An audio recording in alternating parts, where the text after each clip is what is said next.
Sesungguhnya sedekahnya seorang mukmin tazidu fil umri, bisa menambah umur panjang. Wa tadfa'u mitata su'i, dan menyelamatkan manusia dari mati secara su'ul khatimah. Jadi siapa yang kepengen panjang umur, banyaklah sedekah. Yang bosan hidup, pelit terus. Sedekah menambah panjang umur dan menyelamatkan manusia dari mati secara su'ul khatimah. Pak, katanya umur itu nggak bisa ditambah, nggak bisa dikurangin. Kapan? Kalau ajal sudah datang. Fa idza jaa ajaluhum la yastakhiruna sa'atan wa la yastakdimun. Kalau ajal datang tidak bisa dimajukan, tidak bisa dimundurkan. Itu kalau ajal sudah datang. Tidak bisa lagi umur ditambah dikurangi, sudah datang. Tapi kalau belum datang, itu kan haknya Allah. Mau ditambah, mau dikurangi, hak prerogatif Allah. Sebagai pencipta manusia, Allah Maha Kuasa dan Maha Mampu. Sedekah ini menambah panjang umur dan menyelamatkan manusia dari mati secara su'ul khatimah. Itu orang mati kan sama ya, kondisinya mati, nggak nafas. Tapi hakikat mati kan lain-lain. Ada yang mati itu husnul khatimah, baik akhirnya. Misalnya lagi ngaji mati, lagi sholat mati, lagi sedekah mati. Ini yang dinamakan dengan husnul khatimah, baik di akhirnya. Sebaliknya ada yang su'ul khatimah, jelek di akhirnya. Ini yang jadi catatan akhir. Lagi nyekek botol, mampus. Lagi banting kartu, modar. Su'ul khatimah, jelek pada akhirnya. Sedekah menyelamatkan manusia dari mati secara su'ul khatimah. Dan kita semua kepengen mendapat husnul khatimah, jauh dari su'ul khatimah. Oleh sebab itu yang bisa menyelamatkan kita dari penyakit itu antara lain adalah sedekah yang disembunyikan. Yang dikerjakan dengan ikhlas karena Allah. Tidak karena kepengen dipuji orang. Tidak karena ingin dikatakan orang pemurah. Sebab orang dermawan itu orang yang memberi tanpa harus diminta. Kalau masih harus diminta, ya belum dermawan namanya. Masih harus diminta. Kalau nggak diminta, ya tulus. Lolos, polos. Saudara-saudara kaum muslimin rahimakumullah. Harta adalah amanat dan akan kita pertanggungjawabkan. Allah melebihkan rizki sebagian kita dari yang lain agar kita saling tolong menolong, bantu membantu. Nabi janjikan siapa yang meringankan beban saudaranya muslim di dunia, Allah akan meringankan bebannya di akhirat nanti. Sebuah jaminan dari baginda Nabi. Si orang yang kita bantu barangkali tidak bisa membalas, Allah yang akan membalas lewat jalan lain yang tidak pernah kita sangka-sangka. Ada orang tanya, Pak, ini ada orang nyumbang masjid sambil marah-marah, bagaimana? Saya bilang sumbangannya aja ambil, marahnya jangan. Marahnya jangan diambil, itu urusan dia. Saudara-saudara kaum muslimin rahimakumullah. Umat Islam ini kan umat yang punya potensi besar. Kadang kita merenung, kenapa kadang-kadang pembangunan masjid kok lambat sekali? Kalau hotel hari ini peletakan pertama, bulan depan peresmian. Supermarket hari ini peletakan batu pertama, minggu depan peresmian. Tapi kalau sudah yang namanya masjid, kadang-kadang peletakan batu pertama sekaligus jadi batu terakhir. 3 tahun, 4 tahun, campur nebar jala di jalanan, duit dijaring kayak ikan sepat. Apa tidak ada orang Islam yang kaya? Banyak. Apa tidak ada pengusaha muslim yang jadi konglomerat? Ada. Lalu yang belum banyak itu yang komit terhadap nilai-nilai agamanya. Akhirnya kita jatuh jadi umat yang lemah. Belum ada pengusaha konglomerat muslim buka pabrik supermi cap beduk misalnya umpamanya atau pabrik kecap cap sorban supaya identitas keislamannya sedikit kelihatan. Kita jatuh jadi umat yang lemah karena potensi tidak terinventarisir dengan baik. Kita ini ibarat kompor yang cuma matengin nasi orang lain. Potensi kita dimanfaatkan oleh orang lain. Ukhuwah Islamiyah kita baru terbatas kepada silaturahmi. Ukhuwah di bidang ekonomi kita lemah, ukhuwah di bidang kebudayaan kita lemah, apalagi ukhuwah di bidang politik kita lebih rapuh lagi. Padahal ukhuwah itu adalah totalitas kehidupan manusia, menyangkut ipolek sosbud, memerlukan nilai-nilai ukhuwah. Jadi oleh karena itu mari kita menyadari di dalam harta kita, walaupun kita yang cari, pergi pagi, pulang sore, peras keringat, banting tulang, di sana ada harta anak yatim. Di sana ada hak masjid. Di sana ada hak pesantren. Di sana ada hak jihad. Berbahagialah seseorang apabila dia oleh Allah dijadikan keran. Keran itu menyimpan air, tapi tidak untuk dirinya, tapi disalurkannya kepada mereka yang memang memerlukannya. Saudara-saudara kaum muslimin rahimakumullah, ini yang pertama. Jadi perbendaharaan surga adalah menyembunyikan sedekah.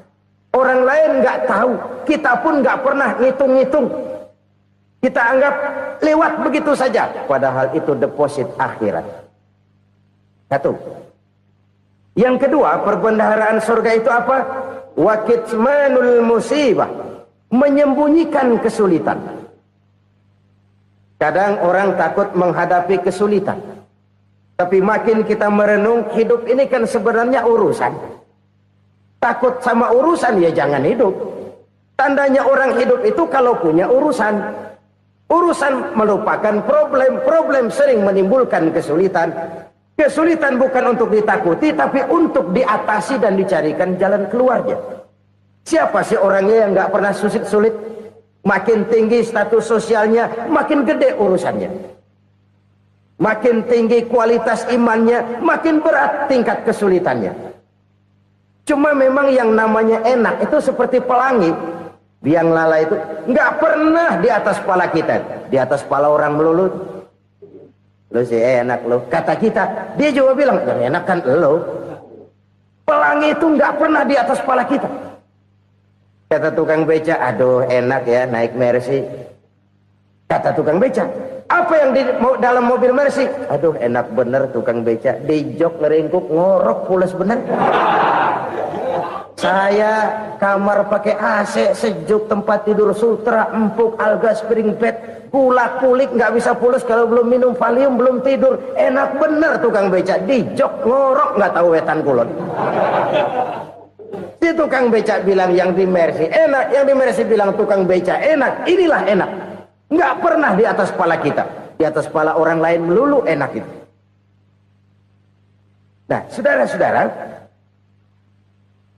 yang merupakan perbendaharaan surga itu orang yang bisa menyembunyikan kesulitan, baik pribadi ataupun rumah tangga. Nih terutama rumah tangga yang jadi soalnya. Kadang-kadang kita ini kalau senang, sebaliknya kalau senang kita diam, kalem aja, cuek. Banyak banget duit kita bawaan, diam aja udah. Malah ketemu orang takut. Tapi begitu susah, sekampung tahu. Padahal Nabi mengajarkan perbendaharaan surga itu menyembunyikan musibah, menyembunyikan kesulitan. Kalau enak, cerita sama orang-orang. Kalau nggak enak, rasain sendiri, tekan sendiri, atasin sendiri. Kita kan sebaliknya. Senang kita diam, asal lagi susah, paling tidak kita nyari teman buat cerita kesusahan. Siapa orangnya yang nggak pernah susah? Cuma soalnya bagaimana kita mengatasi kesusahan itu sendiri. Begitu juga misalnya kalau orang sudah berumah tangga, itu orang tuanya harus menjadi tempat dia cerita yang enak-enak saja. Yang nggak enak rasain berdua, selesaikan berdua, atasin berdua. Jangan dibalik. Asal senang diam, giliran susah saja. Maknya laporan. Terbalik. Bisa menjaga security informasi. Makan sama bayam, keluar, diem. Malah seluitan. Enak amat lo makan daging ayam. Security informasi. Saudara-saudara kaum muslimin rahimakumullah. Ujian yang terberat itu yang pernah diberikan kepada para nabi, para rasul, para aulia, para ulama. Makin tinggi keimanan, makin berat bentuk kesulitan. Ayo saya kemukakan satu contoh saja. Ada seorang nabi yang kaya, nabi kaya, namanya Nabi Ayub. Iblis kalau orang begini kan keki, ibadahnya rajin, kaya. Nih yang kayak begini susah digodain. Kalau ibadahnya rajin, miskin, kali bisa disogok.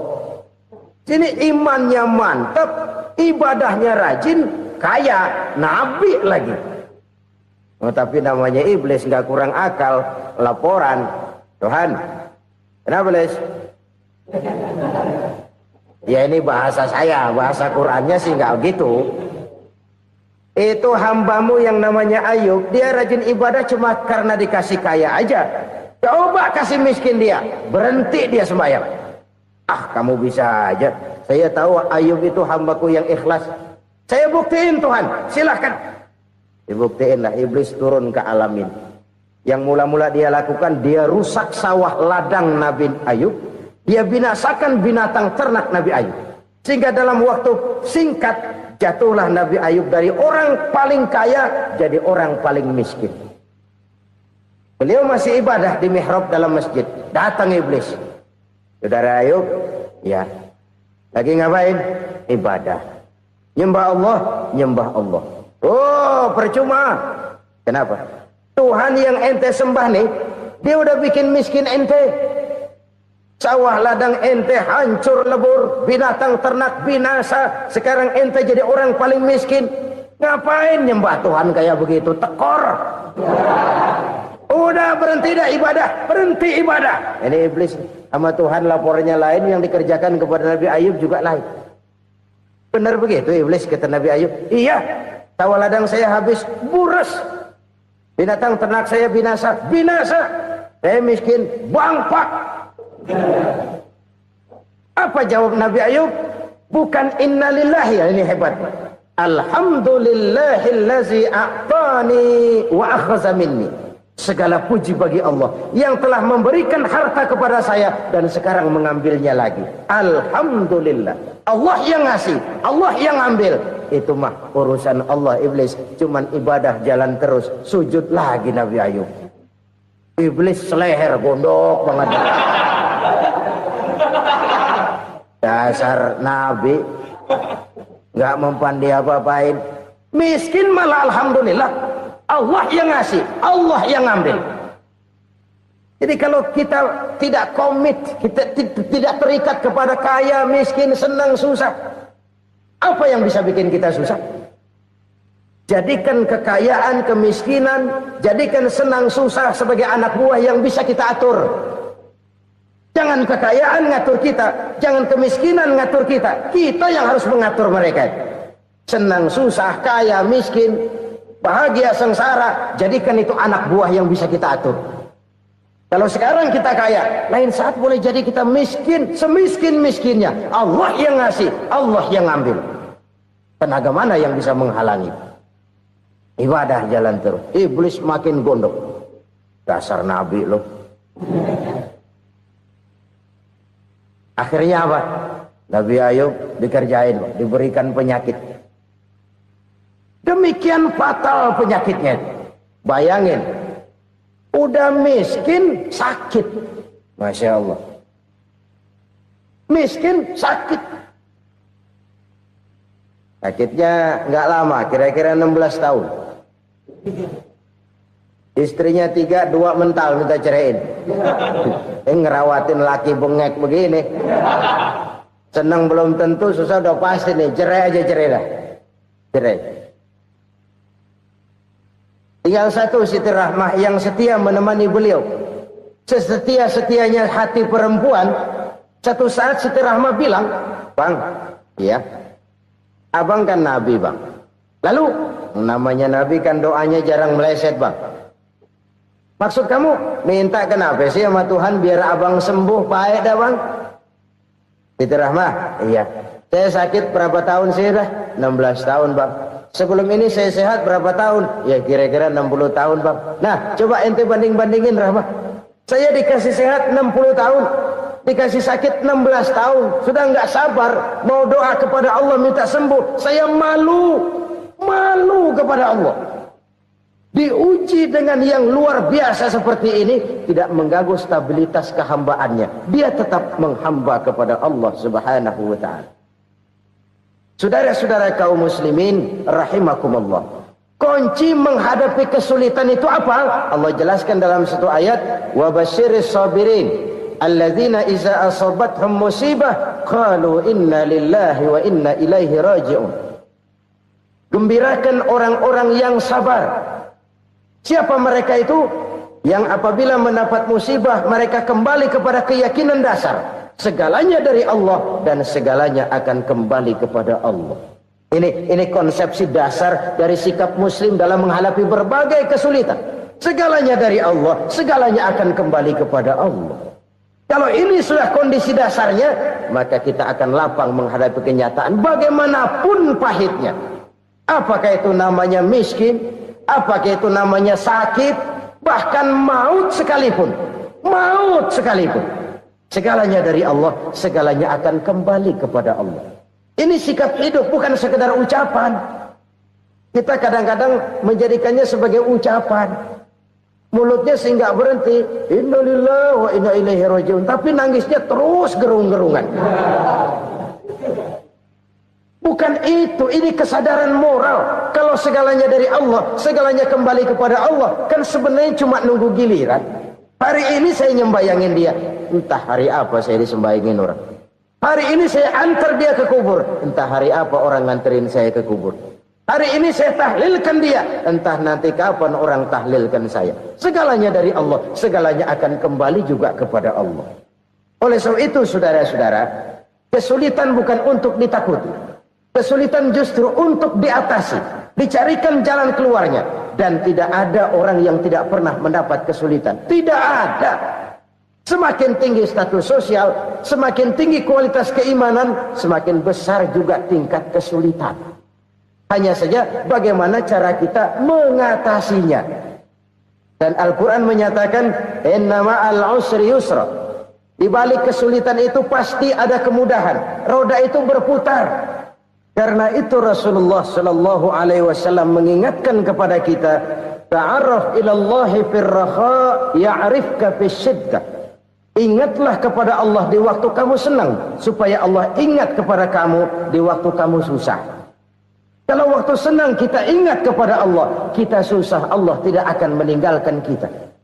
Tapi kalau waktu senang kita jauh dari Allah, sujud tidak sempat, dengan masjid jauh, ketika senang kita lupakan Allah. Nanti begitu kita susah, Allah lupakan kita. Dan itu menyakitkan.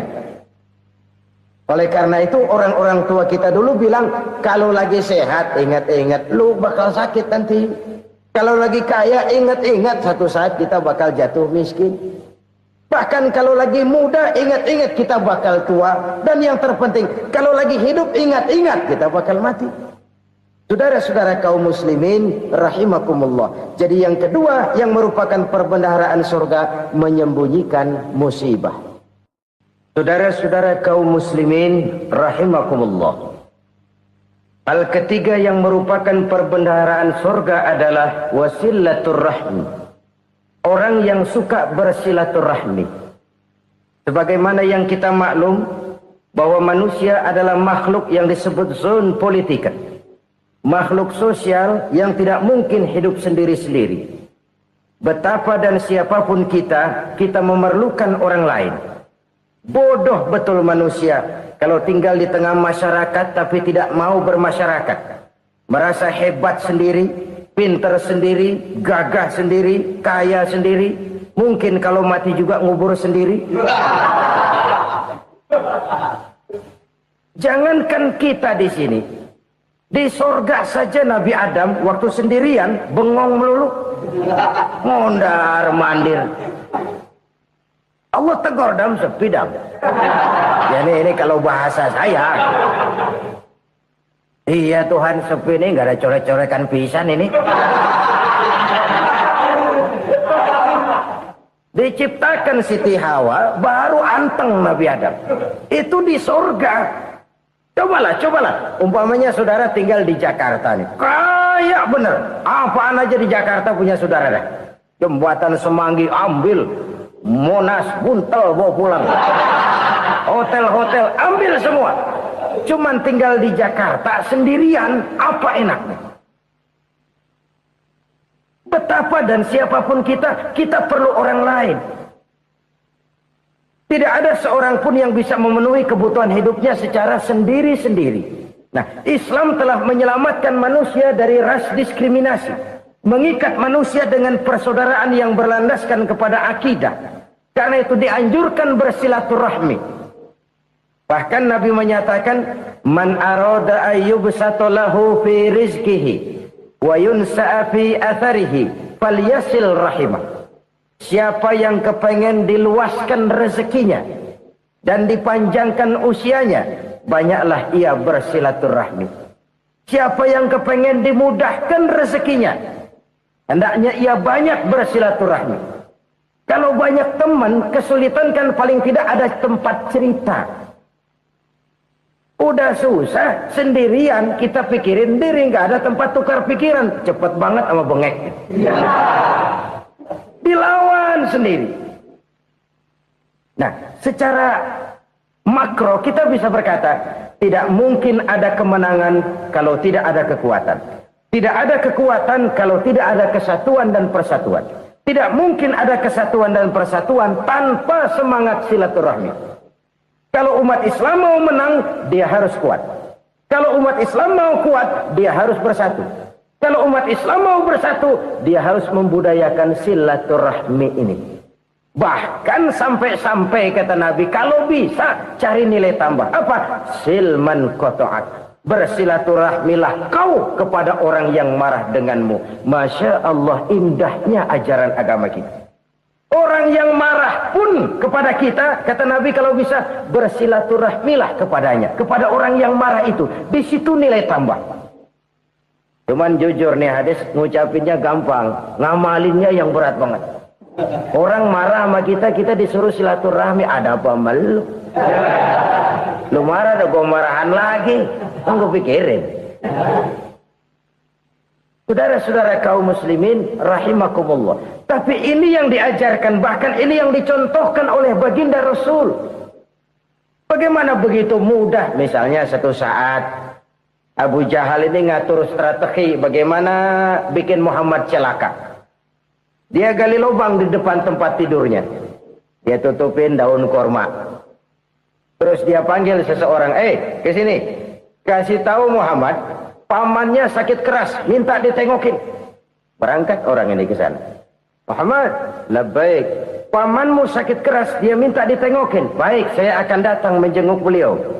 Berangkatlah Nabi ke rumah Abu Jahal tanpa prasangka apapun. Abu Jahal udah pasang setil. Selimut 3 rangkap setengah dia pakai. Persis kayak orang meriang. Tapi sembari ngintip dari balik selimut. Begitu Muhammad buka pintu, nah, masuk perangkap nih. Muhammad jalan menuju tempat pembaringan. Makin lama makin dekat, makin lama makin dekat. Makin dekat ke lubang yang dipasang oleh Abu Jahal itu. Dalam hati Abu Jahal, terus dah jatuh, mampus dah lu ini. Mampus lu hari ini nih. Apa yang terjadi? Malaikat Jibril datang. Muhammad, pamanmu cuma pura-pura sakit. Di depan tempat tidurnya ada lubang perangkap supaya kamu jatuh ke situ. Sudah, kamu pulang. Balik kanan Nabi. Sudah hampir jatuh ke lubang, balik kanan, pulang. Bayangin kecewanya Abu Jahal. Muhammad dikit lagi, Muhammad dikit lagi. Enggak, paman, saya pulang aja. Emosi bangun dari tempat tidur, enggak sadar kalau lagi pura-pura sakit. Lompat ngejar Nabi, dia lupa dengan lubang yang dia gali. Usrah, nyemplung sendiri ke dalam lubang.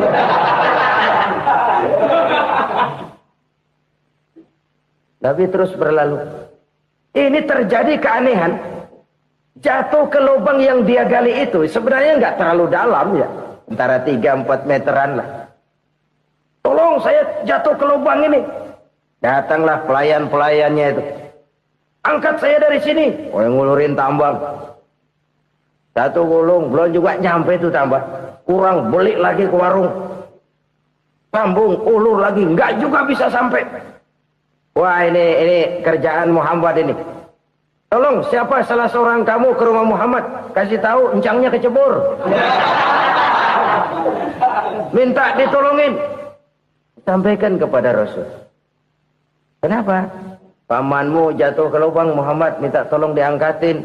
Tambang udah nyambung-nyambung, nggak nyampe juga. Ya, nanti saya datang, saya tolong. Coba. Nyata-nyata orang berniat jahat mau mencelakakan dia. Datang dia menolong. Ini yang disebut air tuba dibalas air susu ya ini. Bukan sebaliknya. Air tuba dibalas air susu. Paman, kecebur ya? Iya Muhammad, tolong ini. Pegang tangan saya. Nabi ulurkan tangannya, nyampe, dipegang oleh Abu Jahal, diangkat ke atas, sampai atas. Apa kata Abu Jahal? Sihirmu memang hebat Muhammad. Udah ditolongin dikata sihir, yang enak kita kemplang kan itu orang begitu. Urusan apa? Tapi inilah akhlak. Kalau bisa kamu bersilaturahmilah dengan orang yang marah kepadamu sekalipun. Orang marah kita tetap baik. So, kalau kita berbuat baik sama orang yang memang baik, rasanya sih biasa-biasa aja. Orang baik kita baik lagi, ya draw aja, belum ada nilai tambah di situ. Baru ada nilai tambah kalau kita bisa berbuat baik kepada orang yang nyakitin kita. Itu namanya kita setingkat di atas dia. Dia sakitin kita, kita berbuat baik sama dia. Dia pelit sama kita, kita baik sama dia. Dia marahin kita, kita deketin dia. Di situ kita punya nilai tambah. Jadi siapa yang ingin diluaskan rezekinya kata Nabi dan dipanjangkan umurnya, hendaklah ia banyak-banyak bersilaturahmi. Sederhana sebenarnya silaturahmi, tapi silaturahmi membangkitkan semangat kesatuan dan persatuan. Kesatuan dan persatuan melahirkan kekuatan. Dalam matematika 1 ditambah 1 pasti 2. Tapi di tengah masyarakat, 1 orang takut ditambah 1 orang takut, hasilnya jadi 2 orang setengah berani. Kenapa setengah berani? Karena udah berdua. Tadi pan takut sendirian. Kalau dia kumpul turu-turu takutlah jadi berani. Kita yang lemah, kita yang tidak berdaya, kita yang miskin, kalau mau kompak bersatu, apa yang nggak bisa kita kerjain? Apalagi tinggal di kota besar, pilihan cuma 2. Bertahan atau minggir. Bertahan atau minggir. Untuk bisa bertahan harus mampu bersaing. Untuk mampu bersaing harus punya keahlian. Keahlian harus ditunjang dengan pendidikan, ditambah oleh kekompakan sebagai umat. Udah miskin mencar mulu, orang injek kita. Orang nggak pandang urusan apa yang malu. Oleh karena itu, silaturahmi pada hakikatnya merupakan ruh dari ukhuwah yang diajarkan oleh agama kita. Bagaimana Islam menyelamatkan masyarakat manusia dari ras diskriminasi, mengikat manusia, dan tidak ada persaudaraan yang lebih indah selain persaudaraan yang diikat dengan nilai-nilai akidah. Sepanjang orang di jalan Allah, itulah saudara kita. Keluar dia dari jalan Allah, selesailah persaudaraan sampai di situ. Karena itu, kalau ingin menyimpan sesuatu di surga, banyaklah bersilaturahmi. Datang ke rumah ini, datang ke rumah itu, dan lain sebagainya. Itu simpanan kita di akhirat nanti. Ini yang ketiga. Saudara-saudara, yang keempat, perbendaharaan surga itu apa? Wa qawlu la hawla wa la quwwata illa billah. Ucapan la hawla wa la quwwata illa billah. Ibadah kan ada yang berat, modalnya besar. Bangun masjid berat, modalnya besar. Bangun rumah sakit berat, modalnya besar. Ada ibadah yang berat, tapi modalnya ringan. Misalnya puasa. Puasa itu berat, mengendalikan nafsu. Kalau sekedar nggak makan nggak minum sih enteng, mengendalikan nafsu. Itu jihad terbesar, tapi kan modalnya ringan, cuma niat saja. Ini ibadah berat, modalnya ringan. Ada ibadah yang ringan, modalnya juga enteng. Seperti termasuk ucapan la haula wala quwata illa billah. Tanpa sadar, la haula wala quwata illa billah. Nyelengin tuh di surga. Nyelengin, kita nggak terasa. Nyelengin simpenan akhirat. La haula wala quwata illa billah. Nyimpen lagi. Kaget. La haula wala quwata illa billah. Nyimpen lagi. Banyak simpenan. Walaupun sebenarnya yang dimaksud di sini adalah kesadaran batin bahwa tidak ada daya dan kekuatan kecuali Allah. Itu intinya. Kita memulai pekerjaan disunahkan baca bismillah, kan begitu? Apa itu? Kesadaran moral bahwa ini saya bisa kerjakan. Saya kerjakan ini dengan menyebut nama Allah. Kenapa? Kalau Allah tidak memberikan daya dan kekuatan, mana mampu saya kerjakan ini. Maka saya kerjakan ini dengan menyebut nama Allah. Bismillah. Kesadaran moral. Manusia hanya wajib berusaha, tapi nggak pernah wajib berhasil. Banyak hal-hal yang kalau kita renungkan secara rasio, nggak mungkin. Tapi jadi kenyataan. La haula wa la quwata illa billah. Tidak ada daya dan kekuatan kecuali bagi Allah semata-mata. Kesadaran moral akan kelemahan dan keterbatasan makhluk bernama manusia. Kadang kita kagum dengan otak, tapi kita sering lupa sama yang bikin otak. Padahal bagaimanapun hebatnya otak, yang bikin otak pasti lebih hebat dari otak. Nggak percaya, silahkan otak-otakan. Inilah kecenderungan. Kita kagum dengan pesawat-pesawat mutakhir, bukan main, besi gede banget terbang itu. Alangkah hebatnya. Lalu apa yang bikin otak tidak lebih hebat dari itu semua? Kita puji laut. Apa yang bikin laut tidak lebih hebat dari laut itu? La haula wa la quwata illa billah. Tidak ada daya dan kekuatan kecuali Allah. Apa yang bisa kita lakukan kalau tidak karena daya dan kemampuan yang diberikan oleh Allah kepada kita? Lahirlah sikap tawadu, rendah hati, tidak melonjak menjadi angkuh dan sombong, sadar akan kelemahan dan keterbatasan diri sebagai makhluk yang diciptakan oleh Allah Subhanahu wa taala. Jadi satu sisi ini ucapan yang berpahala, la haula, jadi wiridan. Pada sisi lain ini kesadaran moral, sikap mental, kesadaran batin bahwa yang punya daya dan kekuatan itu cuma Allah. Kita nggak pantas untuk sombong. Sebab sombong itu pakaiannya Allah. Kita nggak sedang pakai pakaian Allah, kegedean. Dan makin kita renungi, makin terbentur. Apa sih yang bisa kita sombongin? Kita mau sombong apa? Kaya? Pintar? Itu kan semua relatif. Di atas langit masih ada langit lagi. Jadi oleh karenanya, marilah kita menyadari. Manusia hanya wajib berusaha, tapi tidak pernah wajib berhasil. Yang berusaha saja tidak wajib berhasil, apalagi yang tidak berusaha. Islam bukan agama orang pemalas yang selesai sholat lalu enggelohom, enggelenggem ayem-ayem. Tapi Islam bukan agama orang sombong yang setelah berusaha lalu tidak memerlukan Allah. Kita bisa saja bikin proyeksi, tahun sekian kita bakal panen besar menurut perhitungan otak. Tapi ada kejadian lain. Apa? Tikus ngambek. Habis itu dimakanin tikus, panen gagal. Proyeksi rasional gagal oleh tikus-tikus yang ngambek itu. Bisa saja terjadi. Tahun depan kita panen besar, urung. Kenapa? Musim panas panjang.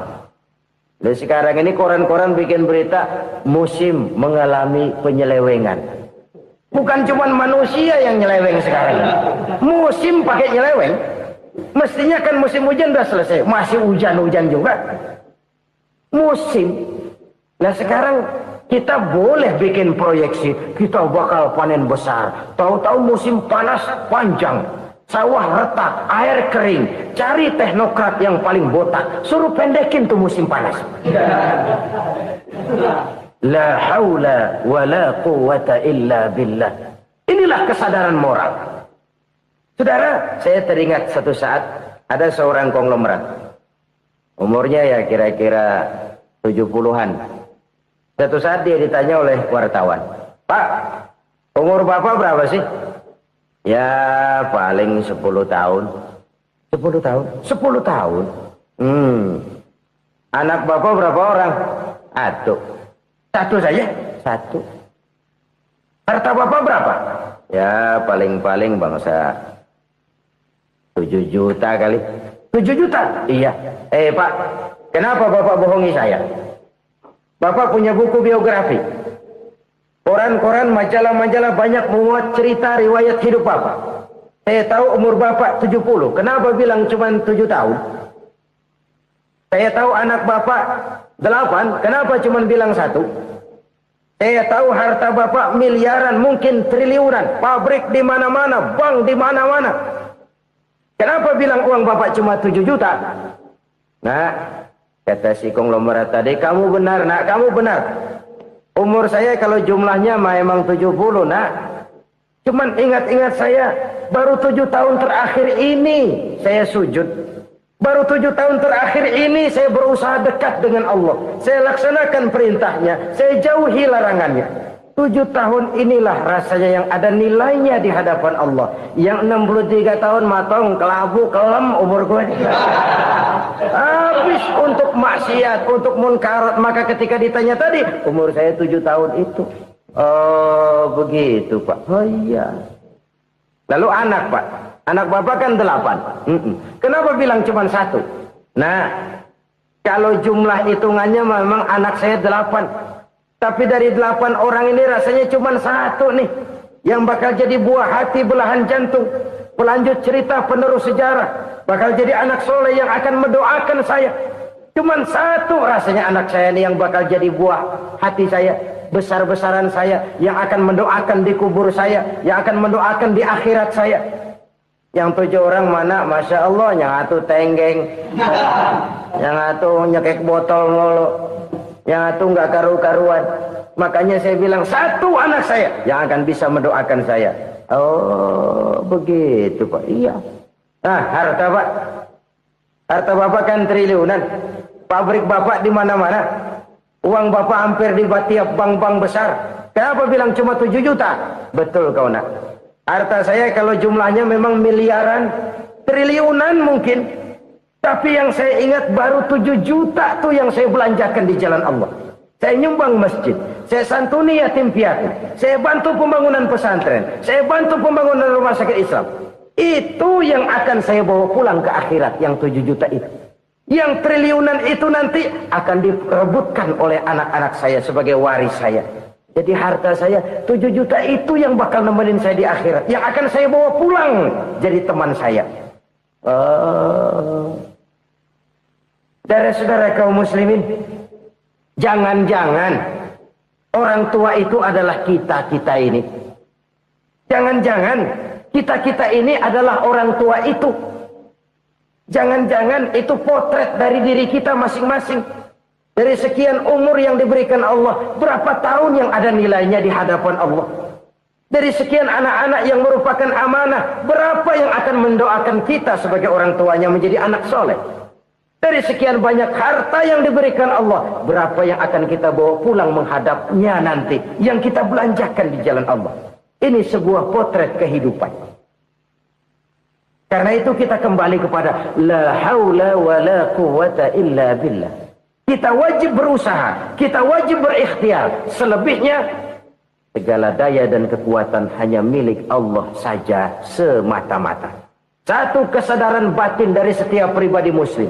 Setelah ia berusaha dan berikhtiar, ia menyerahkannya kepada Allah Subhanahu wa ta'ala. Jadi, satu sisi ini merupakan wiridan ucapan yang mengandung pahala. Pada sisi lain, ini merupakan sikap batin dari seorang muslim di dalam ia menghadapi realitas kehidupan ini. Saudara-saudara kaum muslimin, rahimakumullah.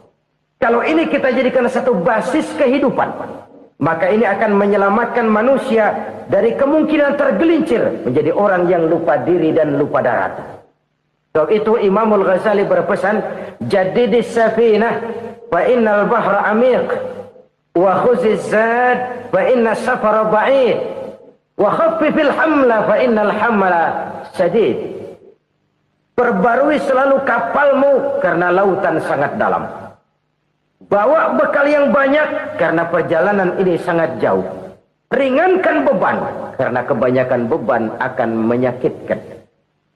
Alangkah indah kalimat ini, alangkah dalam makna yang terkandung di sana. Perbarui selalu kapalmu karena lautan sangat dalam. Apa artinya ini? Jaga mentalmu baik-baik. Pelihara imanmu baik-baik karena hidup penuh cobaan seperti lautan. Kita kalau berlayar di lautan kan kadang-kadang tenang, angin bertiup sepoi-sepoi basah. Jika malam datang, bintang gemintang bertabur menghias cakrawala. Rembulan memantulkan sinarnya dengan indah. Dalam keadaan begitu berlayar enak. Tapi lain saat ombak menggunung, halilintar menyambar, angin topan bertiup. Berapa banyak sudah saudara-saudara kita yang tenggelam di lautan dunia tanpa sadar bahwa dia belum sampai kepada pantai yang akan dituju. Berapa banyak sudah saudara-saudara kita yang tenggelam di lautan dunia ini tanpa sempat bangkit lagi. Dia menyangka sudah sampai kepada tujuannya. Hati-hati kapal jangan sampai bocor karena lautan sangat dalam. Iman ini jaga baik-baik karena hidup penuh dengan ujian. Wa khuzizat fa inna safara ba'id. Bawa bekal yang banyak karena perjalanan sangat jauh. Saudara mau ke Bandung, bawa duit. Saudara mau ke Surabaya, banyakan lagi duitnya. Saudara mau ke Mekah, gepokan, iketan tuh duit nggak lembaran lagi. Makin jauh perjalanan, makin banyak bekal yang harus kita bawa. Kalau saudara dari Jakarta mau ke Surabaya, kagak bawa duit berangkat juga, itu sih bukan berani namanya, nekat. Sampai Surabaya belum tentu, sengsara di jalan udah pasti. Kenapa? Nggak bawa bekal berangkat. Sama juga kita nih, misalnya belum sempat sembahyang, mati. Waduh, berani banget orang. Belum punya bekal, mati. Sengsara di jalan. Atau bekal tidak cukup. Dari Jakarta saudara mau ke Surabaya, bawa duit 500 perak. Paling jauh Cikampek nyampenya itu. Paling jauh itu. Antara jauhnya perjalanan dengan bekal yang saudara bawa tidak seimbang. Hidup ini perjalanan panjang. A walking tour. Dimulai dari alam arwah. Sebelum jasad diciptakan, roh diciptakan lebih dulu. Dari situ pindah ke alam rahim. Dari alam rahim pindah ke alam dunia. Dari alam dunia pindah ke alam barzah. Baru menuju akhirat. Satu perjalanan panjang. Kalau bekal tidak bawa, sengsara di jalan. Bawa bekal yang banyak karena perjalanan ini sangat jauh. Wa khaffifil hamla, ringankan beban karena beban itu cuma akan menyulitkan. Kalau bekal itu sih keperluan, tapi beban nggak kita perluin, cuma ngeberat-beratin. Apa ini beban? Dosa. Kecurangan, kebatilan, kesoliman, ketidakadilan, kesewenang-wenangan. Itu akan jadi beban kita di akhirat. Alangkah celakanya, perjalanan panjang, bekal tidak bawa, beban kelewat banyak, alamat sengsara di jalan. Pahala tidak ada, dosa berlipat ganda. Na'udzubillah, summa na'udzubillah. Kalau kita rangkum nasihat Al-Ghazali dengan kisah si konglomerat tadi, kita akan mengambil kesimpulan. Pertama, bekal terbaik dalam menghadapi gejolak kehidupan ini tidak lain adalah iman. Yang kedua, pahala dan dosa. Dua hal kontroversial. Pahala adalah bekal, dosa adalah beban. Tapi kita sekarang kan tidak begitu terangsang kepada yang abstrak. Orang berlomba mencari yang konkret-konkret saja. Yang real. Kalau memang dosa, benjol dong. Kira-kira begitu. Kira-kira begitu. Persis orang Yahudi dulu. Orang Yahudi itu kan pernah minta kepada Nabi Musa. Ya Musa, lan nu'mina laka hatta narallaha jahrah. Musa, kami nggak bakal mau beriman kepada Allah kalau belum kami lihat Allah ada nongkrong di depan kami. Kalau memang Tuhan ada, taruh dong di depan kami. Mau yang konkret-konkret saja. Kalau memang dosa, benjol dong. Kalau emang pahala, berasa dong. Orang terangsang kepada yang real, yang konkret-konkret saja. Saya mau cerita, ada orang super kaya. Namanya Aristotle Onesius, Raja Tanker Yunani. Dia punya kapal tanker saja konon sampai 11 banyaknya. Punya perusahaan penerbangan yang disebut Olympic Airlines. Punya hotel di berbagai kota besar di dunia ini. Sejak dari New York, London, Paris, Rome dan sebagainya. Bahkan punya pulau yang dia namakan Pulau Scorpio. Ini kan namanya sudah kaya nggak tanggung-tanggung. Punya pulau. Nah, dia punya 2 orang anak, yang satu laki-laki namanya Alexander, yang satu perempuan namanya Maria Onesius. Seluruh harapannya tertumpah kepada anak lakinya Alexander ini, yang akan meneruskan usahanya, meneruskan kekayaannya, meneruskan dinastinya. Apa yang terjadi? Ternyata anak yang dia harapkan yang bernama Alexander ini mati muda dalam kecelakaan pada waktu dia olahraga. Apa olahraganya? Namanya olahraga anak orang kaya, golongan jet set. Olahraganya olahraga pesawat terbang. Jatuh. Ya, nggak kaput, habis mati. Tinggal satu anak perempuannya, Maria Onesius. Tapi anak perempuan ini juga malah urakan. Terakhir dia pacaran, bahkan kemudian kawin sama orang Rusia. Rupanya Aristotle Onesius ini broken. Kekayaannya yang berlimpah ruah, perusahaannya yang begitu banyak, siapa yang akan meneruskan? Siapa yang akan menggantikan? Sampai kemudian dia mengurung diri di Pulau Scorpio dan mati di sana secara mengenaskan. Seorang multi-jutawan, seorang yang super kaya, mati menyendiri di pulau sepi. Ibarat kata pepatah, anak ayam mati di lumbung. Bukan kekurangan makanan, keurugan makanan. Begitu kehidupan Aristotle Onesius. Dan banyak orang-orang yang sudah demikian kaya sampai dibingungkan oleh kekayaannya sendiri. Telusurilah kehidupan David Rockefeller misalnya, Henry Ford misalnya, Adnan Khashoggi misalnya. Multi jutawan yang kadang-kadang dibuat keder oleh kekayaannya sendiri. Pantas ketika Imam Ali ditawarkan orang, "Ya Ali, kalau kepadamu disuruh pilih ilmu atau harta, kau pilih mana?" Ya jelas pilih ilmu dong. Kenapa? Pertama, ilmu kalau kita berikan kepada orang lain tambah. Tapi harta kalau kita berikan kepada orang lain kurang. Saudara punya uang 10.000, dibagi orang 5.000, jelas uang saudara berkurang.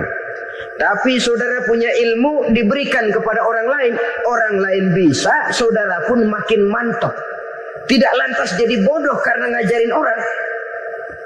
Saudara bisa Fatihah lalu mengajarkan orang Fatihah. Orang bisa, saudara pun makin hafal. Tidak lantas setelah diajarin orang ilmunya hilang. Begitu datang dia minta orang, "Tolong ajarin saya Fatihah." Udah habis, nggak ada.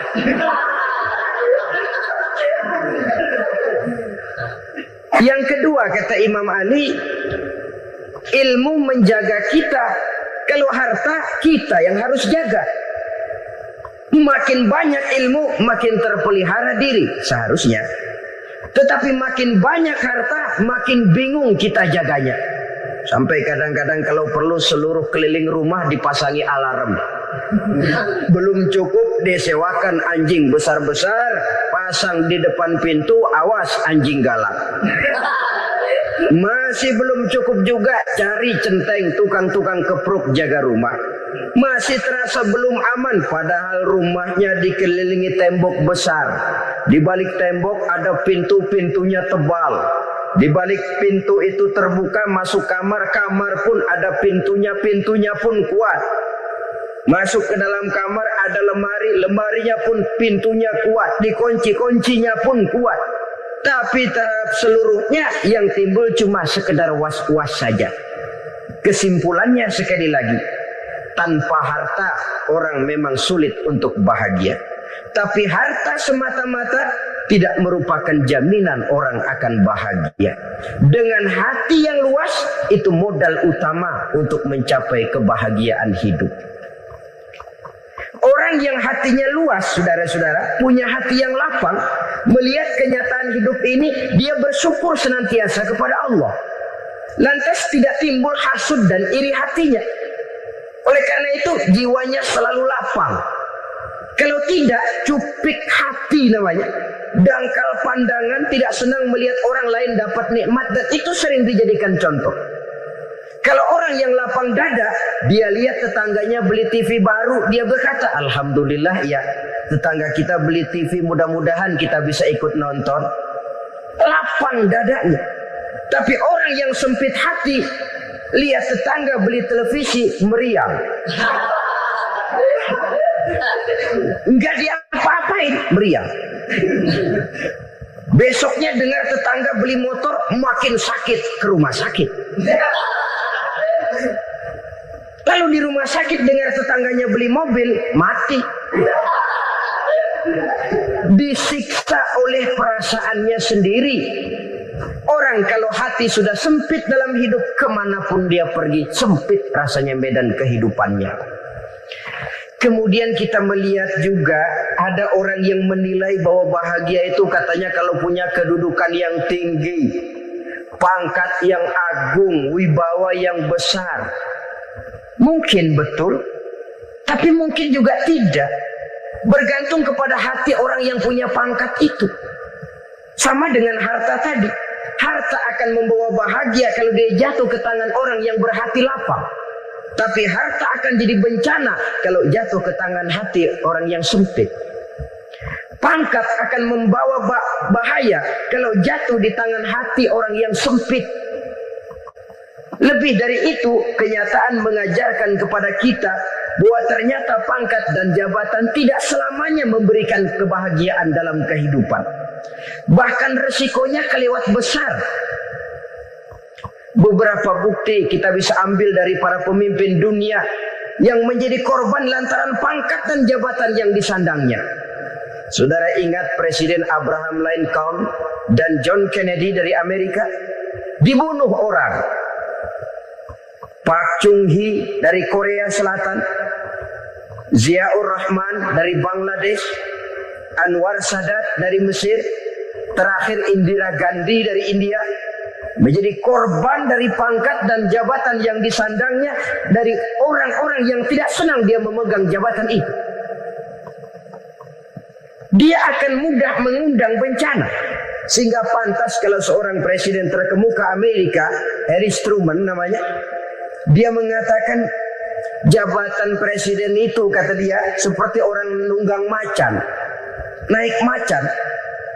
Harus kita taiki, kalau enggak dia bakal nerekam kita, ngeri katanya.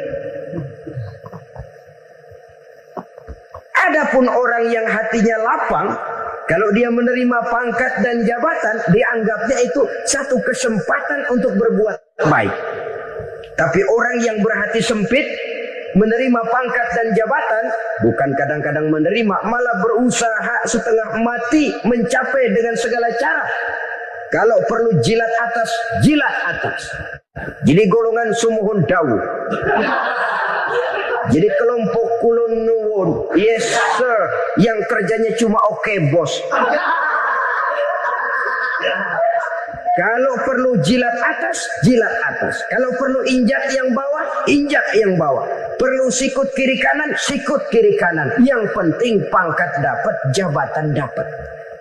Orang yang semacam ini, kalau sudah mempunyai pangkat dan jabatan, biasanya dia tidak menganggap itu sebagai amanah, tidak menganggap sebagai kesempatan berbuat baik, tapi malah kesempatan untuk memperturutkan hawa nafsunya yang dilatar belakangi oleh kesempitan hatinya tadi. Apalagi kalau orang memperoleh pangkat karena banyak mengeluarkan uang. Seakan-akan pangkat dan jabatan itu sekarang macam proyek, pakai tender. Siapa yang berani bayar segini, naik. Nggak berani, minggir. Padahal logikanya, kalau orang mencapai satu jabatan karena banyak mengeluarkan uang, hampir bisa dipastikan bahwa setelah jabatan itu dia pegang, langkah pertama yang akan dilakukannya ialah berusaha bagaimana uang yang dia keluarkan supaya kembali. Ya paling kurang pulang modal dulu dong. Soal mikirin rakyat, soal nanti, tapi ini modal harus pulang. Itu celakanya kalau orang memperoleh pangkat dan jabatan cuma karena banyak mengeluarkan uang. Jarang orang yang mempunyai keyakinan dan pandangan bahwa pangkat dan jabatan merupakan amanah. Jadi sekali lagi, pangkat dan jabatan mungkin saja membawa kebahagiaan kalau jatuh ke tangan orang yang berhati lapang. Tapi bisa jadi bencana kalau dia jatuh ke tangan orang yang mempunyai hati yang sempit. Dan lagi-lagi stresnya hati yang lapang. Lalu sebagian orang, saudara, ada yang berpandangan katanya bahagia itu kalau jadi orang terkenal, mempunyai popularitas, menjadi idola di kalangan remaja, di kalangan orang tua, di segala lapisan masyarakat. Padahal makin populer orang makin terikat dia. Ya kalau macam kita ini kan nggak punya nama, nggak populer, tengah malam buta mau nongkrong di warung Tegal aman.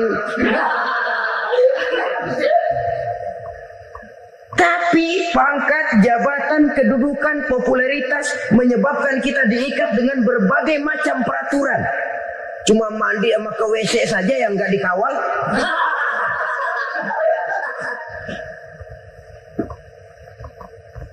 Benarkah popularitas, ketenaran membawa kebahagiaan? Mungkin. Ya, tapi mungkin juga tidak. Kenapa? Banyak orang-orang populer yang mengakhiri hidupnya secara tragis. Kita ambil beberapa nama. Di Amerika tahun 60-an ada bintang seksi paling terkenal yang dijuluki seks bom. Bom seksi. Sampai sekarang jadi legenda, namanya Marilyn Monroe. Singkatan dobelnya itu inisialnya MM, Marilyn Monroe. Terkenal, top, sampai dia mati tahun 62. Namanya sekarang masih saja dibicarakan orang.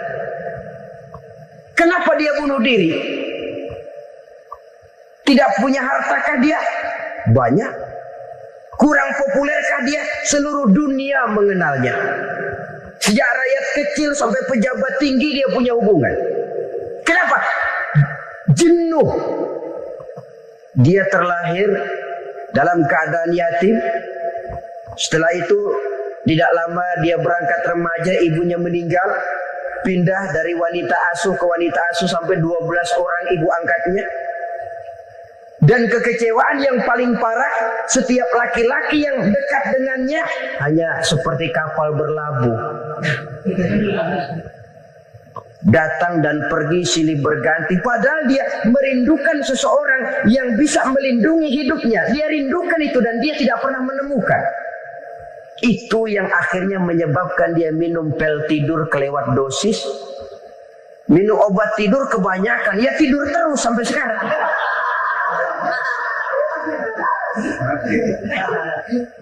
Dia mengakui, saya telah memiliki ketenaran, tapi saya tidak pernah hidup dalam ketenaran itu. Saya pandai main sandiwara, tapi saya ingin hidup dalam alam yang real sebagaimana umumnya orang. Itu yang dia rindukan. Menyusul jejak yang namanya Marilyn Monroe ini, Billie Holiday, saudara kenal tentu. Di rumah sakit dirawat. Dia juga minum obat overdosis, mati lagi. Jimi Hendrix minum obat tidur overdosis kelewat batas, mati lagi. Lalu yang menghanyutkan diri di danau, Janis Joplin dan Brian Jones. Ini orang-orang populer, orang-orang terkemuka yang mengakhiri hidup secara tragis. Bukan karena tidak terkenal, mungkin karena sudah saking terkenalnya. Contoh paling belakangan, Bruce Lee. Wah, ini tukang-tukang keprok tentu kenal siapa dia. Sampai sekarang pun tabir kematiannya masih merupakan misteri. Dan yang masih hidup juga menunjukkan gejala yang aneh. Michael Jackson, rumahnya di Beverly Hills itu dijaga sedemikian rupa, dan dia selalu curiga kepada setiap makanan harus steril, bersih dari segala macam kimia. Kemana dia pergi, itu tukang-tukang kepruk sudah selalu menjaga dan mengawal, dan dia seakan takut menunjukkan mukanya yang asli. Hingga kalau tampil ke tengah di luar show, dia kadang memakai pakaian yang tidak menunjukkan dia yang sebenarnya. Takut dikenali orang. Ternyata popularitas sering jadi momok yang meracuni kehidupan manusia. Oleh karena itu, benarlah junjungan kita pada saat beliau mengajarkan orang akan bahagia kalau dia mempunyai hati yang lapang.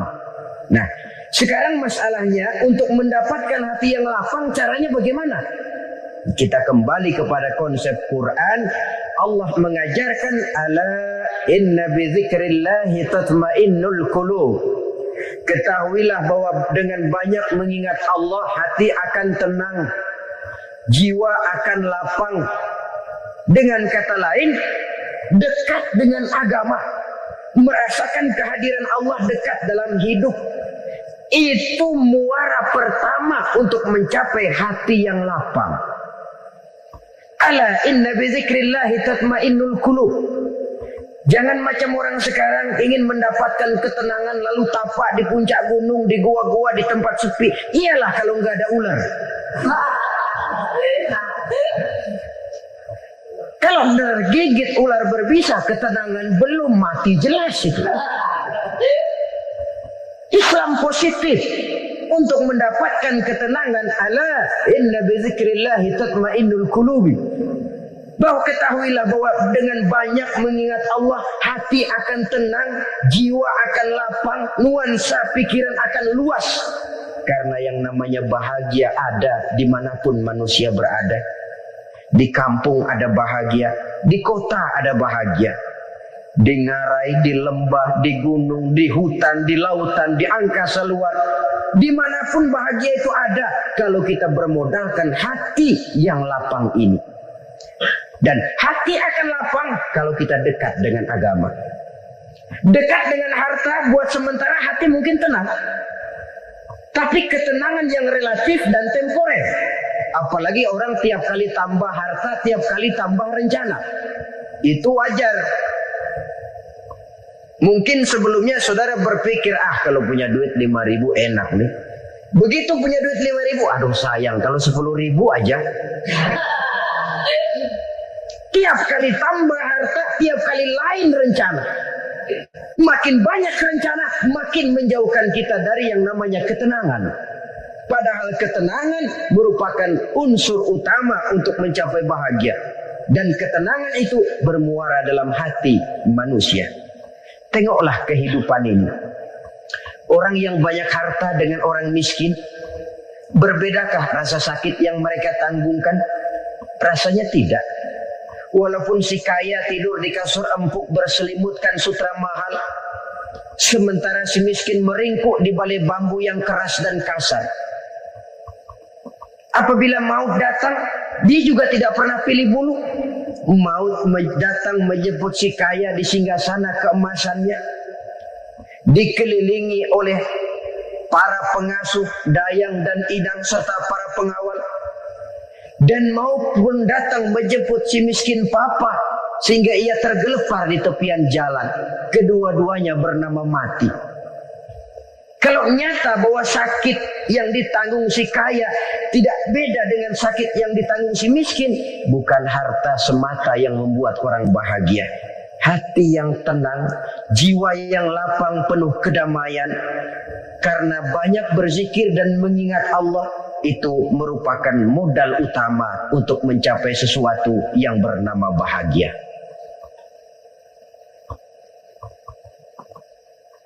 Saudara hadirin yang saya hormati, inilah yang pertama dari 4 ciri yang digambarkan oleh Nabi tentang tanda-tanda orang bahagia.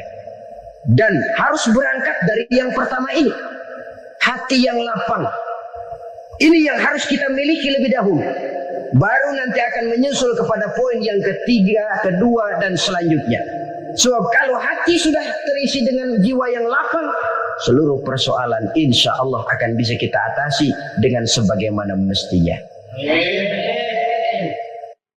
Yang kedua sekarang, tanda orang bahagia menurut baginda Nabi, markabun syariah. Orang bahagia itu kata beliau punya kendaraan biar cepat asal lancar.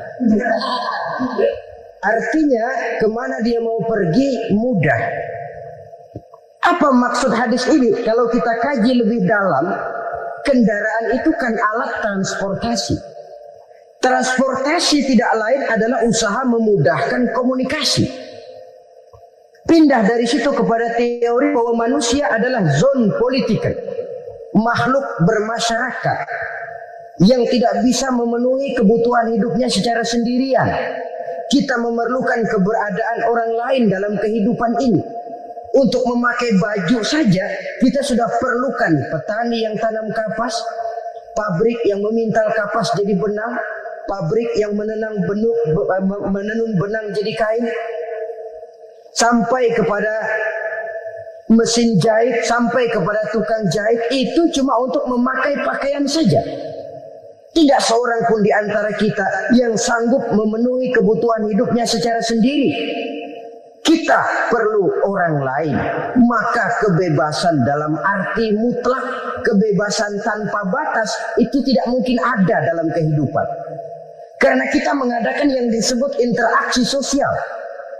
Setiap kegiatan kita tentu melibatkan orang lain. Menurut kita barangkali kita bebas jalan di jalan raya semaunya. Tapi orang lain berkendaraan pun merasa bahwa ini ada juga jalan haknya. Dan begitu selanjutnya. Oleh karena itu, maksud dari kendaraan yang cepat ini adalah khulata'uhu ma'as solihin. Lingkungan pergaulannya terdiri dari orang-orang soleh. Pergaulannya luas. Kemana dia pergi ada temannya. Kesulitannya ada tempat dia cerita. Dan kesulitan kalau sudah diceritakan kepada orang lain, taruh kata orang itu tidak bisa menolong, namun menceritakannya kepada orang yang kita percayai, kan paling kurang sudah mengurangi beban jiwa, mengurangi tanggungan batin, merasa masih ada tempat kita cerita. Maka lebih baik orang awam yang mau bergaul ketimbang orang setengah alim tapi ngunci pintu. Sebab nantinya akan timbul sikap picik, cupik pandangan, dan tidak luas menghadapi kenyataan dalam kehidupan ini. Namun yang harus kita garis bawahi, pergaulan memang mesti luas. Namun jangan sekali-kali lupa bahwa pergaulan sangat besar pengaruhnya dalam ikut membentuk kepribadian manusia. Sehari-hari bisa kita bilang, kalau kita dekat sama tukang minyak wangi, sekalipun nggak dibagi minyaknya, baunya tentu dapat. Betul? Tapi dekat sama tukang elas, walaupun nggak kena apinya, asapnya mesti kena. Kalau Syauqi mengatakan lebih jelas lagi, man asyaral asrafa asa musyarrafan wa muasyiral anzali ghairu musyarrafin. Awalam taral jildal hakira muqabbalan bisagri lamma sara jildal mushaf. Siapa yang bergaul dengan orang mulia, dia bakal ikut menjadi mulia. Tapi siapa yang berteman dengan orang hina, dia tidak bakal ikut menjadi mulia. Tidakkah kau lihat, kata Syauqi, kulit kambing yang hina pun dicium orang ketika menjadi kantong Quran. Kulit kambing hina, kalau dia sendirian gak ada yang mau cium.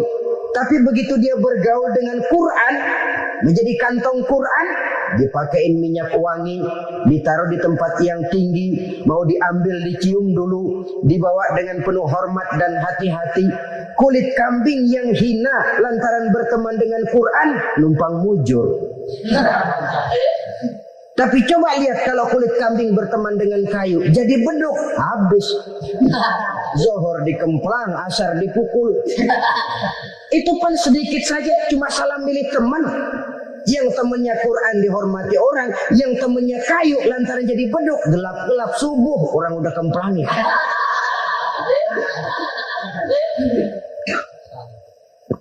Maka terutama kepada adik-adik remaja yang masih mencari identitas diri, yang ibarat kaset masih kaset kosong, mudah diisi oleh apapun, pandai-pandailah memilih teman dalam bergaul. Karena banyak orang yang tadinya baik-baik, ketika terseret dalam pergaulan dengan orang yang tidak baik, kebaikannya menjadi lentur dan luntur. Tapi berapa banyak bajingan-bajingan tengik, orang-orang yang berlumur noda dan dosa, tiap hari melakukan maksiat, namun bergaul dengan orang yang baik-baik, pada akhirnya sedikit demi sedikit beringsut dan berangsur dia terbiasa mengikuti kebaikan-kebaikan. Saya tekankan ini kepada remaja karena mereka masih mencari identitas diri. Apa yang mereka lihat mereka mau, apa yang mereka dengar mereka ingin tahu. Coba lihat kehidupan remaja. Pulang nonton film Rambo, pengen jadi Rambo, gagah, maunya belekai melulu. Pulang nonton film Superman, pengen bisa terbang. Pulang nonton India, nyanyi melulu. Wajar, mereka masih mencari identitas diri. Saya ini sebenarnya siapa? Lingkungan, pergaulan akan membentuk itu. Karena itu pandai-pandailah bergaul karena ia sangat besar pengaruhnya dalam ikut membentuk kepribadian manusia. Apalagi sifat yang jelek lebih cepat menularnya ketimbang sifat yang baik. Sifat yang baik, watak yang soleh itu lambat sekali untuk menular. Tapi yang tidak baik, kan prosesnya mah kalau remaja biasanya mula-mula dengar. Karena dengar lalu pengen tahu. Karena pengen tahu lalu ngeliatin. Begitu ngeliatin kan pengen nyobain. Setelah nyobain ketagihan. Nah, ini prosesnya. Yang namanya ganja, morfin, narkotik awalnya kan begitu. Mula-mula dengar katanya kalau sudah fly to the sky, sudah melayang ke langit katanya. Disitulah puncak kebahagiaan. Mulanya cuma dengar. Karena dengar pengen tahu. Karena pengen tahu lalu melihat kumpul sama orang yang suka ngeganja. Setelah melihat, nah pengen ngerasain. Begitu ngerasain enak juga, ketagihan. Kalau sudah ketagihan jadi penyakit kronis, bisa merembet kepada yang lain. Iya kalau orang tuanya mampu untuk beli morfin, beli ganja. Kalau tidak kan pikirannya ngayap. Jemuran siapa ya gue sahabat.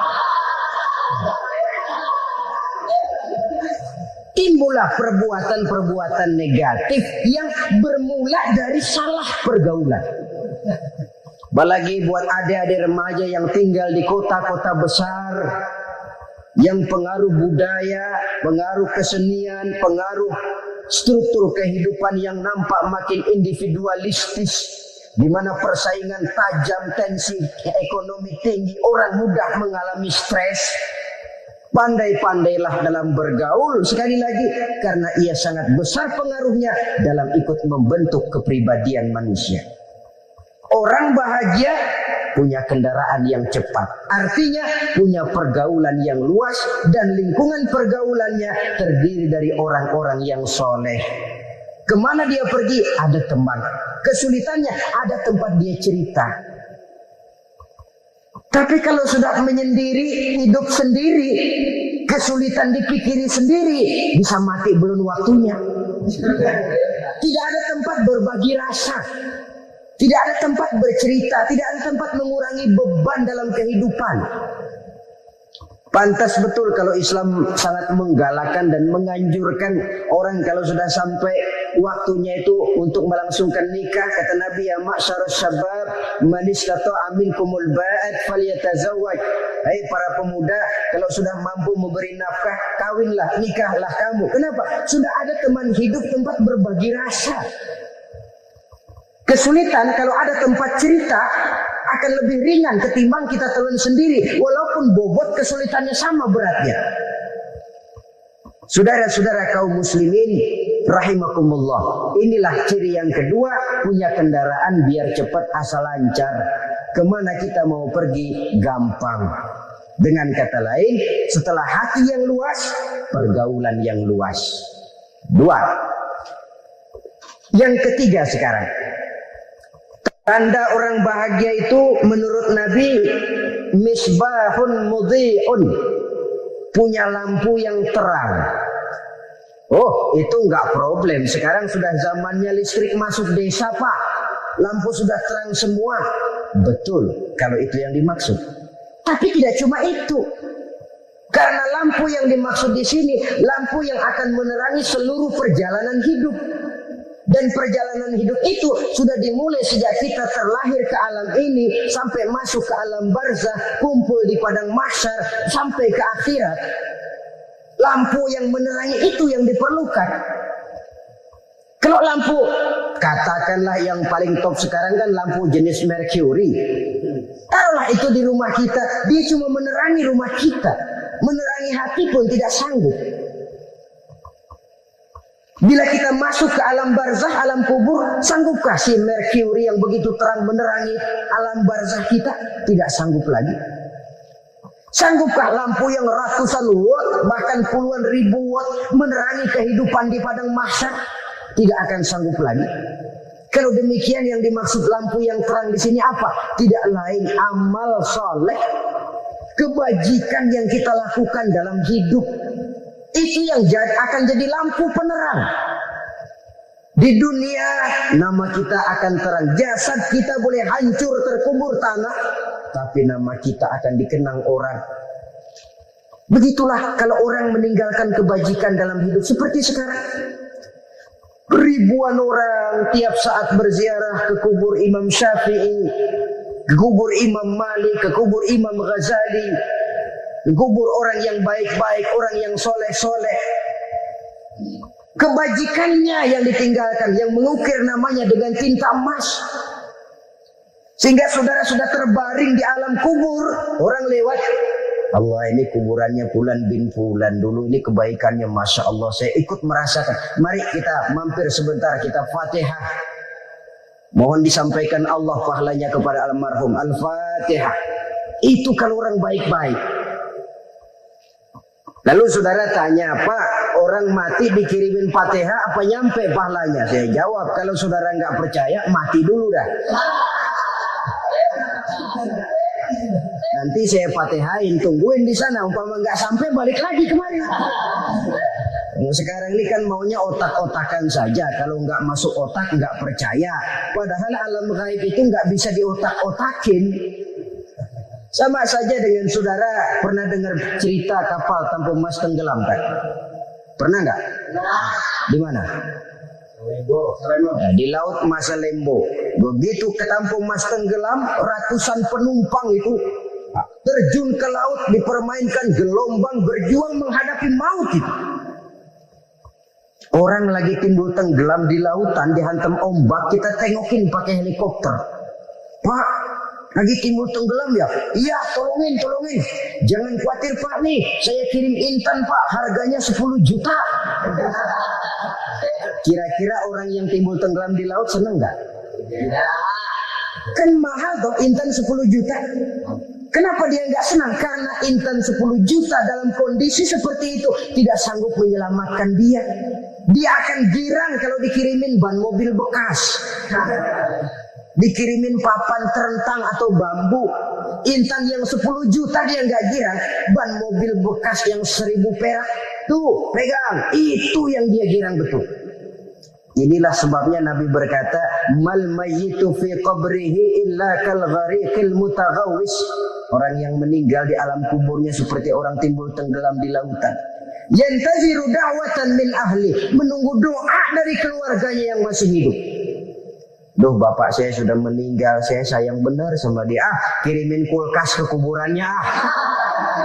Itu sama saja dengan tadi orang tenggelam di lautan dikirimi intan yang harganya 10 juta, tidak sampai.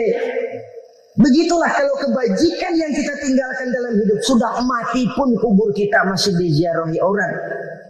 Tapi kalau jahat yang kita tinggalkan, boro-boro lah orang mau doa lewat dekat kuburan kita juga seram.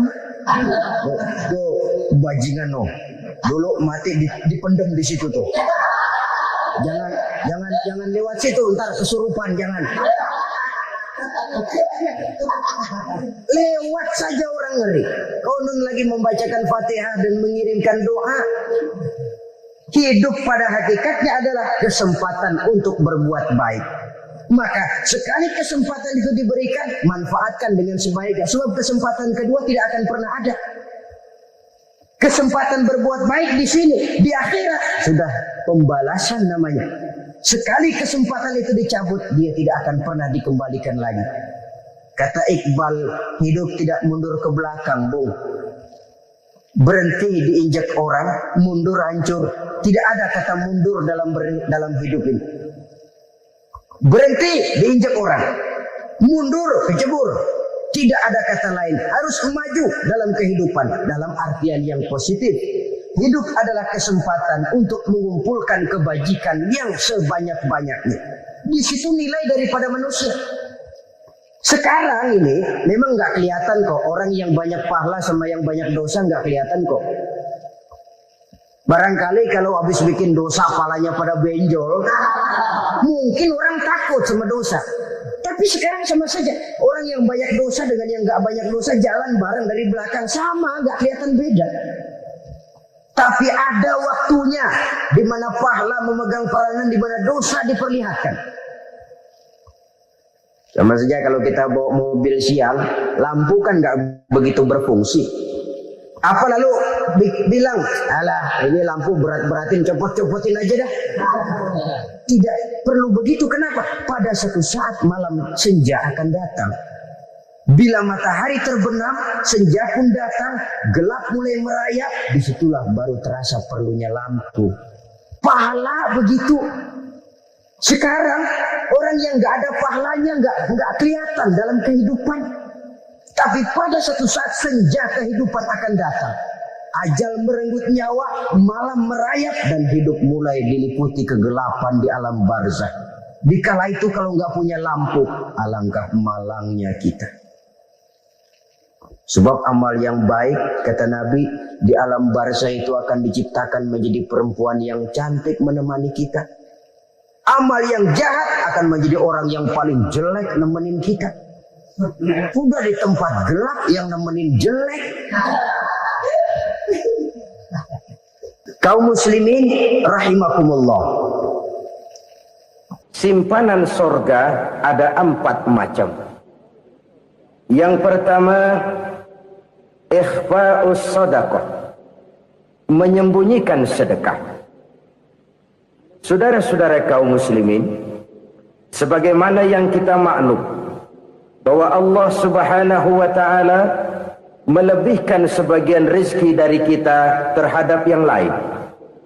Ada yang kaya, ada yang setengah kaya, ada yang miskin, ada yang setengah miskin, dan selanjutnya. Ada yang gajinya kecil tapi penghasilannya gede. Ada yang penghasilannya gede tapi nggak punya gaji. Ada juga yang memang gajinya gede dan penghasilannya gede. Kelebihan rezeki merupakan sunnatullah dan tidak harus membuat kita merasa lebih dari yang lain. Bahkan sebaliknya, kelebihan itu harus membuat kita ringan tangan untuk menolong mereka yang memang memerlukan pertolongan. Kalau saudara diberikan ilmu, maka pertanyaan akhirat cuma satu: ilmumu kau amalkan untuk apa? Kalau saudara diberikan umur yang panjang, pengadilan akhirat juga bertanya satu: umurmu kau habiskan di mana? Tapi kalau saudara diberikan harta, pengadilan akhirat akan bertanya dua: hartamu kau dapat dari mana? Kau belanjakan kemana? Dari mananya ditanya, dan kemananya juga ditanya. Oleh karena kita akan dimintakan pertanggungan jawab, maka amanah yang bernama harta ini harus kita gunakan dengan sebaik-baiknya. Ada penggunaan yang merupakan kewajiban, itu zakat namanya. Ada penggunaan yang sewaktu-waktu, itu infak namanya. Ada yang lebih sewaktu-waktu lagi, dan itu sedekah namanya. Zakat dia terikat oleh haul dan nisab, oleh putaran batas waktu dan ukuran dari harta itu sendiri. Sedangkan infak terikat oleh situasi dan kondisi perekonomian seseorang. Sedangkan sedekah tidak terikat dengan apapun. Dalam kondisi seperti apapun kita bisa melakukan sedekah dengan yang terkecil sekalipun. Sampai-sampai Rasulullah sallallahu alaihi wasallam mengajarkan, la tahqiranna minal ma'rufi syai'an walau an talqa akhaka biwajhin talik. Atau ada hadis, tabassumuka fi wajhi akhika laka sedekah.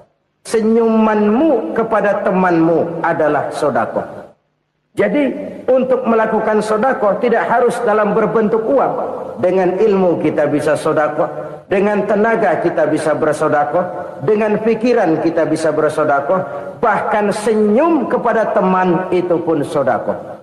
Jadi kalau sedekah dengan uang memang belum punya uang, nyengir aja banyakin. Itu asal pada tempatnya, jangan lalu ketemu tiang listrik cengengesan. Tentu tidak pada tempatnya dan tidak wajar. Nah, sedekah yang paling dicintai Allah adalah sedekah yang disembunyikan. Artinya jauh dari sifat riya. Kan kadang-kadang ada orang sedekah itu disebutkan namanya. Apa tidak bagus? Kalau memang niatnya ikhlas, ya bagus-bagus saja. Untuk memberikan sugesti kepada yang lain. Si Fulan bin Fulan nyumbang sekian, diumumkan. Boleh kalau niatnya untuk memberikan rangsangan kepada yang lain supaya dia menyumbang lebih besar dari orang tadi. Tapi kalau itu mendatangkan riya, maka sedekah yang paling dicintai Allah adalah sedekah yang disembunyikan. Tangan kiri saja tidak tahu apa yang diberikan oleh tangan kanan. Sedekah yang dilakukan dengan ikhlas akan merupakan perbendaharaan surga, tersembunyi dari pandangan orang lain, tidak seorang pun tahu. Karena memang sikap yang baik adalah melupakan kebaikan dan mengingat kesalahan. Itu salah satu ciri orang bahagia. Orang yang selalu mengingat kesalahannya dan berusaha melupakan segala kebaikannya. Kalau dia akan berada kebaikan, dia tidak bisa ikut, dia merasa rugi karena dia merasa belum pernah berbuat baik. Tapi kalau akan melakukan kesalahan baru, dia ingat kesalahan yang sudah-sudah, sehingga terhalang baginya untuk melakukan satu kesalahan baru. Demikianlah saudara-saudara, bahwa Allah melebihkan rezeki sebagian kita dari yang lain, agar terjadi tolong-menolong dalam kehidupan ini.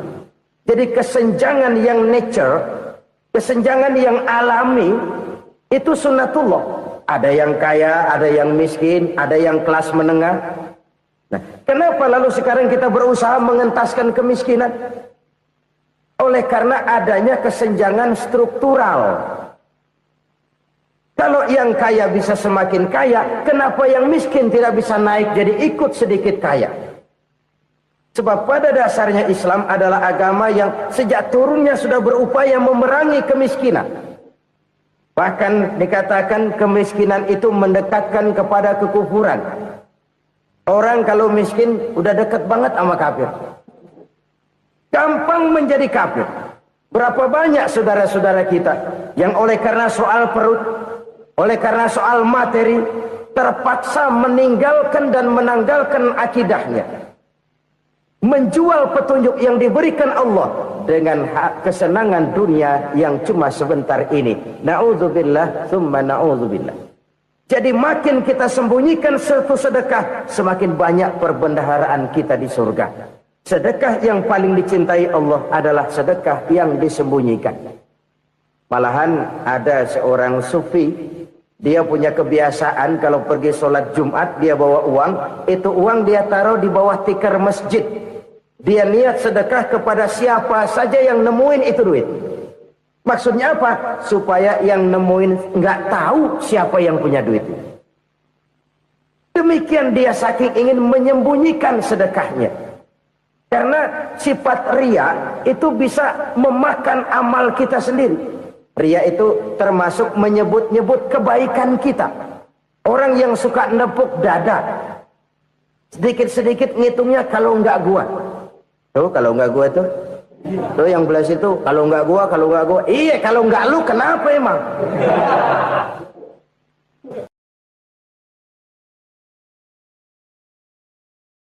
Tolong menolong dalam kehidupan ini. Jadi kesenjangan yang nature, kesenjangan yang alami itu sunnatullah. Ada yang kaya, ada yang miskin, ada yang kelas menengah. Nah, kenapa lalu sekarang kita berusaha mengentaskan kemiskinan? Oleh karena adanya kesenjangan struktural. Kalau yang kaya bisa semakin kaya, kenapa yang miskin tidak bisa naik jadi ikut sedikit kaya? Sebab pada dasarnya Islam adalah agama yang sejak turunnya sudah berupaya memerangi kemiskinan. Bahkan dikatakan kemiskinan itu mendekatkan kepada kekufuran. Orang kalau miskin udah dekat banget sama kafir. Gampang menjadi kafir. Berapa banyak saudara-saudara kita yang oleh karena soal perut, oleh karena soal materi, terpaksa meninggalkan dan menanggalkan akidahnya. Menjual petunjuk yang diberikan Allah dengan hak kesenangan dunia yang cuma sebentar ini. Na'udzubillah, thumma na'udzubillah.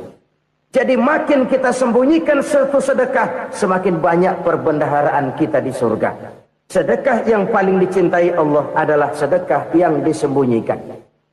Malahan ada seorang sufi, dia punya kebiasaan kalau pergi sholat Jumat dia bawa uang, itu uang dia taruh di bawah tikar masjid. Dia niat sedekah kepada siapa saja yang nemuin itu duit. Maksudnya apa? Supaya yang nemuin nggak tahu siapa yang punya duit.